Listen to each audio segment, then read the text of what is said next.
Bienvenue au balado co-responsable, le balado sur le leadership pastoral. Chaque semaine, nous allons aborder les compétences qui nous aident à développer le sens de la co-responsabilité en Église.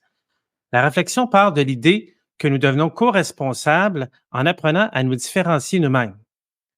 La différenciation de soi veut dire rester soi-même tout en étant connecté aux autres. Elle est au cœur de la théorie systémique de Bowen sur laquelle nous nous appuyons. C'est ce qui nous amène à parler de co-responsabilité différenciée. C'est le fil conducteur de notre réflexion. Je m'appelle Jean-Philippe Auger, je suis responsable de la formation pastorale continue au diocèse de Québec et je suis heureux d'être avec vous aujourd'hui. Juste un mot concernant notre partenaire, le Séminaire de Québec, que nous voulons remercier pour son appui financier qui rend possible ce projet.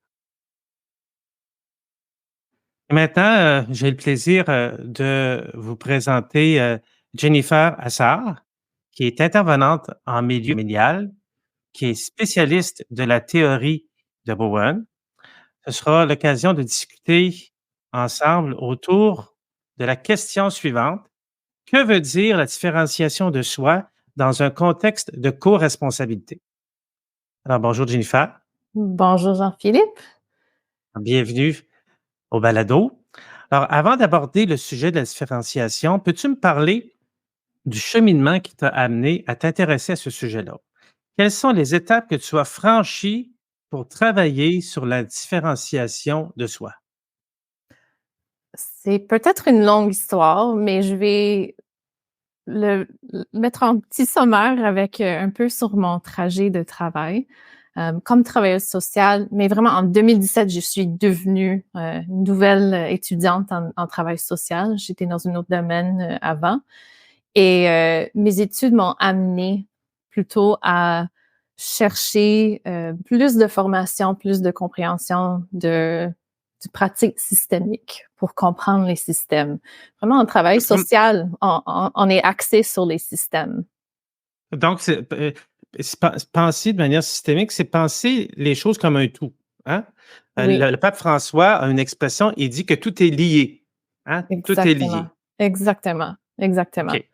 Donc, au lieu, comme peut-être en psychologie, d'être plus axé sur les individuels, on va, en travail social, avoir un focus plus large. On va regarder les systèmes ou même les écosystèmes Oui. pour comprendre les différents niveaux d'influence, et spécialement les influences émotives une sur l'autre. Donc, c'est une partie de mes études. OK. Euh, Vers 2020, juste avant la pandémie, en réalité, j'étais en soins palliatifs, je travaillais en soins palliatifs, puis j'ai décidé de commencer une formation avec Living Systems Counseling, qui est à Vancouver. Puis je pense Puis, que tu es originaire de Vancouver. exactement, je vis à OK. Montréal, mais il y a très longtemps, j'ai déménagé de Vancouver à Montréal. Puis, j'ai fait ça virtuellement. Et cette formation-là était extraordinaire, vraiment m'ouvrir les yeux, euh, vraiment à la théorie de Bowen, mais aussi à comprendre certains concepts en plus de détails. J'ai été vraiment enrichie par cette formation-là et je l'ai mis vraiment en, en pratique dans non plus juste dans ma pratique comme travail social, mais aussi dans ma vie privée. Donc, j'ai vraiment appliqué ça avec beaucoup de travail avec ma propre famille, puis pas juste ma famille où j'habite ici à Montréal, mais aussi ma famille d'origine avec mes parents et mon frère, par exemple. OK, donc c'est vraiment à ce niveau-là que ça s'est joué. Donc, tu es en train de me dire que tu as découvert d'abord l l'approche systémique, qui consiste pas simplement à s'intéresser aux individus, mais qui Oui, consiste à s'intéresser au système de relations dans lequel on est. Donc, oui, c'est déjà quelque chose de différent.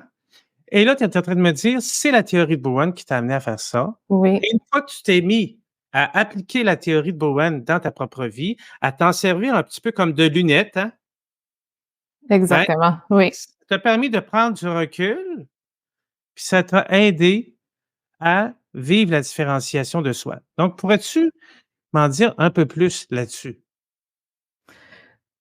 peut-être, c'est aussi intéressant de savoir que originalement, je suis formée comme biologiste. Ah, OK. Donc, le côté de Bowen qui m'intéresse beaucoup, c'est vraiment l'approche d'un système naturel. Puis, OK. Donc, l'écosystème en général. exactement, exactement. Euh, Lui, il pensait, il appliquait des concepts. Donc, il observait les systèmes, il observait les familles, il les observait très longtemps, il les observait en hôpital, il les observait dans sa pratique privée aussi, à l'extérieur de l'hôpital, comme psychiatre. Puis, la façon qu'il observait, puis il conceptualisait, c'était vraiment avec l'approche de la biologie, puis les systèmes naturels. Donc, pour moi, ça me parlait beaucoup. Comment est-ce que j'ai commencé vraiment à comprendre et apprendre plus autour de cette théorie? C'était vraiment en appliquant dans ma propre vie. Donc, par exemple, j'ai Oui. passé un projet de vraiment plus qu'1 an à créer un diagramme de ma famille. Donc, j'ai vraiment passé à travers plusieurs générations pour regarder euh, les relations, pour poser beaucoup de questions. J'ai passé du temps avec plusieurs membres de ma famille pour avoir plus de détails, spécialement dans les générations antécédentes que je ne connaissais pas, où il y avait d'informations qui me manquaient, je ne savais pas. Donc, ça m'a donné plusieurs opportunités à poser des questions et aussi entendre plus d'histoires de la famille. Et c'est à travers ce projet-là que j'ai compris plus comment il y a certains processus qui se répètent dans les générations. Oui, parce que Bowen, c'est ça qu'il disait. Lui, il dit, le premier système dans lequel on est, c'est notre système familial. Puis lui, pour lui, c'était pas juste la famille nucléaire, des parents puis des enfants, mais c'était la famille élargie.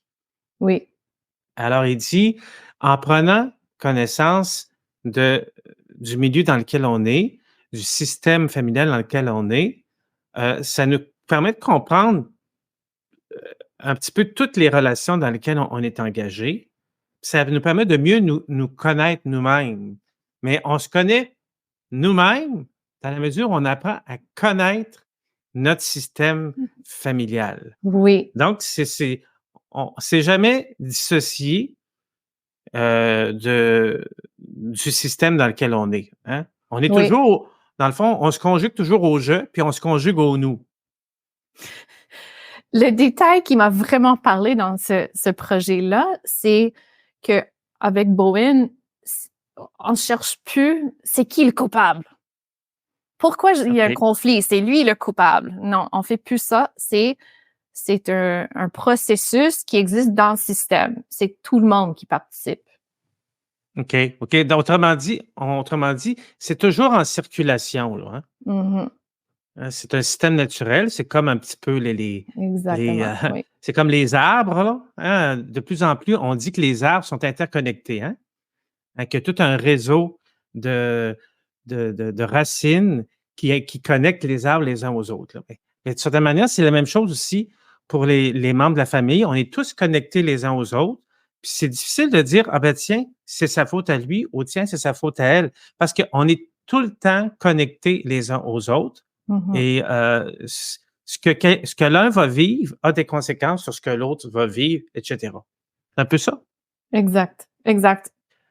Et donc, ce que je comprends, c'est que la différenciation de soi, elle est à comprendre dans ce contexte-là, là. Euh, Exactement, oui. dans un contexte où on est tellement connectés les uns aux autres que on peut finir par se fondre dans la masse. Hein. Bowen, lui, avait une expression pour ça. Hein. Il parlait de la masse émotionnelle, Oui. ego mass en Oui, anglais. Hein. exact, oui, Ah, oui. ça fait un peu drôle, hein? Mais pourrais-tu nous dire ce que ça signifie, donc, se différencier dans le contexte où on est dans un système émotionnel qui est toujours en mouvement, puis où, si on n'y prête pas attention, bon, on va tomber dans l'indifférenciation. On Oui, va finir par se oui. fondre dans la masse. Une bel exemple serait, pour moi-même, j'ai été souvent, en contexte de retourner à Vancouver, visiter, puis je trouvais qu'il y avait un peu de conflit entre moi et ma mère. C'est normal. Souvent, les filles vont avoir un conflit avec leur mère, mais c'était difficile à gérer ce conflit-là. C'était très émotif, difficile pour moi de le comprendre, aussi de le gérer.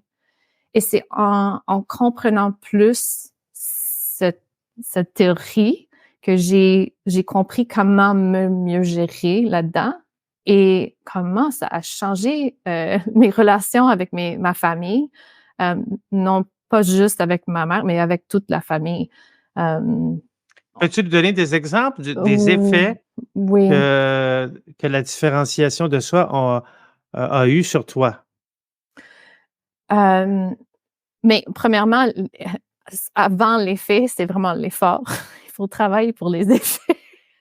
Ah, OK, d'accord, OK. Ah, OK. En quoi consiste l'effort de se différencier? Oui, c'est vraiment l'effort de rester calme dans les situations difficiles.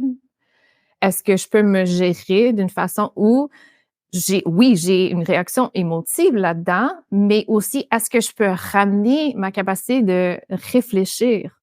Est-ce que je peux attendre une minute avant de réagir pour que j'ai une réaction ou un comportement en lien bien avec mes valeurs, mes principes, qu'est-ce qui est important pour moi, que j'ai mis un peu de temps pour y penser avant de réagir. Donc, je peux OK. réagir d'une façon en regarder du recul, prendre du recul que je sais, je suis fière que j'ai bien géré cette situation-là et c'était pas juste une réaction automatique. Donc, Oui, c'est ça. Alors donc, tu es en train de dire, on peut dire positivement, la différenciation de soi, ça veut dire apprendre à réfléchir. oui, Surtout quand une situation est, émotive, oui, hein? On oui, on est comme dans une soupe, là, hein? oui, Une soupe émotionnelle. oui. Chaque famille a sa soupe. Il y en a que c'est de la soupe aux légumes, il y en a d'autres que c'est Puis de la soupe aux choux. cette soupe-là est très contagieuse. OK, ouais, d'accord. Ouais, Oui, effectivement. Donc, il y a un côté, oui, qui s'attrape, là. On peut c'est comme une soupe qu'on peut manger, mais c'est comme aussi une maladie qu'on peut attraper, là, mmh. hein? Et finalement, sans qu'on s'en rende compte, ben, ça circule. Ça circule, entre nous, au niveau émotionnel. Il y a quelque chose qui circule entre nous. Fait que se différencier, c'est comme si c'est essayer de sortir de ça, Oui, oui. hein? C'est C'est d'abord ça. le travail vraiment de réfléchir. De réfléchir pour sortir de Oui, la réaction émotionnelle, de oui, la réaction instantanée, de la oui, réaction automatique, oui, hein? oui. OK. Et donc on peut dire que, pour toi, ça a été d'abord ça. Mmh. Donc tu parlais de ta mère tantôt. Oui, oui. Donc, en effet, quand on met l'effort à réfléchir plus, ça donne plus de place pour que notre maturité émotionnelle peuvent grandir. Ça me permettait de l'écouter, Mmh mh. d'être présente pour elle d'une façon plus calme. Quand elle était frustrée ou fâchée, je pourrais m'asseoir à côté d'elle pour écouter sans sentir responsable pour ses propres réactions. C'est sentir seulement responsable pour moi-même. Donc, c'était vraiment gère moi-même, laisse-la avoir ses propres réactions. Je ne suis pas obligée non plus d'absorber tout ça.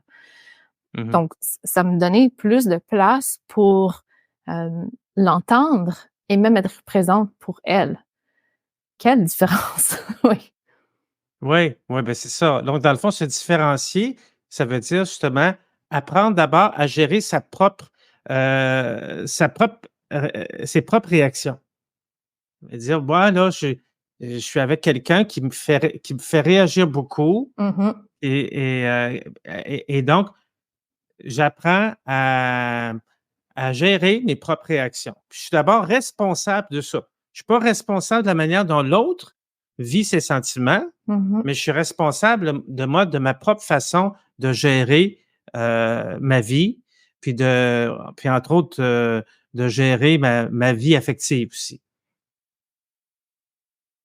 C'est Oui, bien dit. oui, oui, bien OK. dit. OK. Et donc, c'est quand même tout un apprentissage à faire que de chercher à se différencier. Quelle réaction on doit s'attendre de sa famille, de son entourage quand on commence ce travail de différenciation? Murray Bowen, il nomme ça comme le pushback. C'est vraiment une réaction des OK. autres, euh, une autre partie de cet effort de se différencier, c'est vraiment notre capacité de savoir qu'est-ce qui est important pour nous, puis de nommer nos limites. OK. Comme De, par exemple? si ma mère, par exemple, je vais vraiment revenir à cet exemple-là, si ma mère, elle essaie de m'engager dans son conflit avec quelqu'un d'autre, moi, je nomme, ah, j'entends bien, c'est difficile pour toi, mais garde, je t'écoute, j'espère que ça va, comme tu vas trouver une façon à gérer ça bien. Je l'encourage, mais je saute pas là-dedans. Donc, je nomme une limite. Moi, je m'embarque pas là-dedans avec toi. Donc là, j'embarquerai pas dans la piscine avec toi, là. Non. Puis au OK. début, là, elle a pas aimé ça. C'est normal que quand on commence à nommer nos limites, puis garder vraiment une bonne, pas une barrière, mais un boundary, de ne De pas trop traverser cette frontière-là. Ouais, ouais, c'est Que, ça. oui, que les gens sont pas habitués qu'on nomme nos limites. Ouais, c'est ça de dire: «Regarde, moi, j'irai pas au-delà de ça, là». Oui, Hein? Puis c'est pas une oui. façon de négliger les autres. Non. C'est pas une façon de lui dire: «Tu es pas important». C'est juste une façon de dire: «Ben moi, c'est important que je maintienne un espace Mhm, pour moi, puis pour mhm. toi aussi, Oui, pour qu'on puisse être libre d'entrer en relation les uns avec les autres». oui. Puis des fois, c'est une limite où je vais nommer ce que je ne suis pas prêt à faire. Ou autres fois, c'est quelque chose que je vais faire qui est bien aligné avec mes valeurs. Et Oui, mais c'est ça. Donc, la différenciation de soi nous aide à à mettre des limites à ne pas franchir, mais nous dit mhm, aussi et nous permet de dire aux autres qu'est-ce qu'on poursuit, quels mhm, sont nos objectifs, quelles sont nos valeurs, puis qu'est-ce qu'on veut construire. mhm, Puis c'est bien évident que à partir du moment où on fait ça, ben, d'après ce que je comprends, pour en avoir parlé un petit peu avec toi, ben, il peut arriver qu'à un certain moment, il y ait des conflits de valeurs. C'est vrai dans sa famille, c'est vrai même dans son milieu de travail, dans son organisation. mhm. Oui. Peux-tu nous en parler? L'importance avec le conflit, c'est de réfléchir autour de l'objectif du conflit. On peut avoir des conflits difficiles, on peut avoir des conflits qui euh, nous amènent du mal. Puis il y a aussi des conflits constructifs qui peuvent nous amener plus à se distinguer, puis de nommer et de différencier par ces étapes-là. Donc, on peut poser la question, est-ce que je suis dans un conflit très émotif où personne est en train de réfléchir? Ou est-ce que je suis Mmh. dans un conflit où on a bien réfléchi, puis on est en train de négocier des limites? Mmh. Mmh. Donc, Et effectivement. oui. Donc là, à ce moment-là, on n'est plus dans la soupe dont on parlait tout à l'heure, là. On est capable de réfléchir puis de s'entendre sur certaines choses, de discuter, de dialoguer, de s'écouter. Donc toutes des choses qui nous permettent de vivre cela. Et ça implique qu'il y a une certaine forme de tension, mais on est capable de gérer positivement la tension. C'est ça que tu veux dire? Oui. Et dans un conflit, si c'est un groupe de personnes, plusieurs personnes, est-ce que en observant, est-ce qu'il y a des liens qui se forment? Est-ce qu'il y a un manque du monde neutre là-dedans? Est-ce qu'il y a quelqu'un qui va prendre un côté ou prendre un autre avec quelqu'un d'autre? C'est l'autre chose que je vais chercher. Quand les gens prennent des côtés, c'est souvent qu'il y a beaucoup d'émotions qui étaient impliquées là-dedans. Ouais, ben c'est ça, là. On va dire quand quelqu'un se range d'un côté ou Mhm. quand une autre personne se range de l'autre. Mhm. Alors, on a souvent ça, là. Et Mhm. puis dans une équipe, autour de telle question, hein, au niveau pastoral, tout de suite, là, on va voir qu'il y a des gens qui se rangent d'un côté, puis d'autres qui vont se ranger de Mhm. l'autre côté. Mhm. Ça peut s'exprimer verbalement, ça peut s'exprimer de manière non verbale aussi, Oui. mais on peut réagir émotionnellement à ce qui est dit. Mais alors que toi, tu dis, ben, il faut plutôt non chercher à réfléchir, puis à gérer ça de manière positive. Donc, dans le fond, la différenciation de soi, c'est d'atteindre une certaine maturité euh, et c'est aller au-delà de l'anxiété. Alors, euh, une des façons de parler de l'anxiété, c'est une maladie contagieuse. Une Mhm. autre façon que de parler de l'anxiété, il va comparer ça à un choc électrique dans un ordinateur. Mhm. Dès qu'on met l'électricité, tout le circuit, Mhm. euh, tout le circuit prend le courant de cette manière. Alors, dans le fond, l'anxiété, c'est un petit peu ça. C'est comme un choc électrique qui se répand dans un groupe, qui se répand dans une communauté, qui se répand dans un milieu. Puis ça, ben, c'est physique, là. Hein? C'est pas. Et puis, j'allais dire, c'est instinctif, là. C'est Oui, pas raisonné, c'est pas c'est réfléchi. physiologique. Oui, c'est vraiment physiologique. Parce que, Oui. parce qu'il y a une question de. Si je comprends bien, l'anxiété, c'est qu'à quelque part, on perçoit une forme. C'est que quand on est anxieux, on perçoit une forme de danger. Mhm. Hein? Oui. Donc, on perçoit un danger, et puis une menace, qu'elle soit réelle ou Ou pas. imaginaire. Oui. Exactement. Alors, Oui. Oui. c'est ça l'anxiété. C'est qu'on Mhm. perçoit un danger, une menace, qu'elle soit réelle ou imaginaire. Alors, mais comment on fait pour justement gérer son anxiété de manière positive? Alors, as-tu des exemples à nous donner à la maison ou au travail où on peut faire ça? C'est le grand défi. Euh, Ça, je vais nommer comme de ma pratique comme travailleuse sociale. Quand je travaille avec mes clients, souvent, on va poser cette question-là ou on va le mettre même comme objectif du travail. Puis ça devient un travail important, pas facile souvent, mais premièrement, ça va être un peu d'être plus consciente dans une situation, quelles sont les situations dans lesquelles je deviens anxieux. C'est normal que tout le monde a des situations qui vont être provocantes pour eux. Puis des fois, ça va être plutôt une chose qu'une autre. Des fois, on a notre propre personnalité. On a des choses qui vont amener plus d'anxiété que d'autres choses. Et souvent, ça va avoir des échos de notre enfance où ça va être un peu en lien avec la façon que notre famille d'origine, notre famille d'enfance, comment l'anxiété est gérée là. Et puis, Fait que- si je peux, Parce que oui, si tu peux me permettre, tu me donnais un exemple justement d'un client qui s'est exact. rendu compte que quand il était enfant, en fait, c'est sa mère qui était anxieuse. Mhm. Puis elle savait pas comment gérer son anxiété. Puis là, c'est son enfant, finalement, qui a tout absorbé, son anxiété. Puis Oui. lui non plus savait pas comment gérer ça. Mhm. Donc, il est resté avec ça une bonne partie de sa vie. Donc, ça Mhm. s'attrape, hein, c'est Oui. contagieux. Ça s'attrape, puis ça peut devenir un boule de neige aussi si on trouve pas de façon à le gérer. Je travaille avec des clients qui ont des problématiques d'anxiété assez majeures où ça peut les éviter de travailler ou ils ont la difficulté à vraiment fonctionner quotidiennement. Donc, ça devient important de commencer à identifier sont quels mes stresseurs dans la vie, puis voir est-ce qu'il y a certaines situations qui ont un lien avec ma famille, par exemple? Est-ce que je peux mieux comprendre? Est-ce que je peux amener plus de réflexion là-dessus pour donner un peu plus d'espace?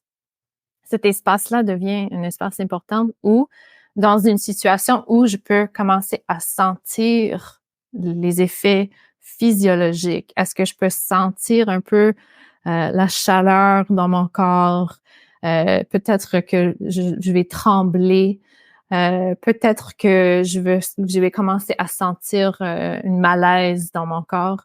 Est-ce que en reconnaître ces symptômes-là ou ces signes, est-ce que je peux me donner un peu plus de place de, premièrement, respirer, Mmh. peut-être prendre une petite pause et de inviter plus de réflexion? Oui. Ça, C'est c'est quoi quelque chose que ça? Mhm. moi, c'est quelque chose qu'on peut faire ça, que quelqu'un peut faire dès maintenant. S'il fait partie d'une équipe, il y a des Mm. réunions, Oui, puis là, qui sait qu'à tel moment, oui, de où telle personne va intervenir et risque oui, d'exploser, oui, ben, c'est de prendre un pas de recul, puis oui, peut-être, d'aller prendre une pause, oui, puis d'être capable d'identifier dans son corps les moments où ça devient difficile. Puis quand on est appelé à travailler avec les autres, hein, c'est un petit peu ça l'idée de co-responsabilité, c'est qu'on est appelé à vivre et à travailler avec d'autres. Alors, forcément, la co-responsabilité, ça implique de gérer des relations au quotidien. Et donc, c'est ce genre de choses-là qui est susceptible d'arriver. Alors, écoute, je pense on a commencé à explorer le sujet. Il y aurait beaucoup à dire encore.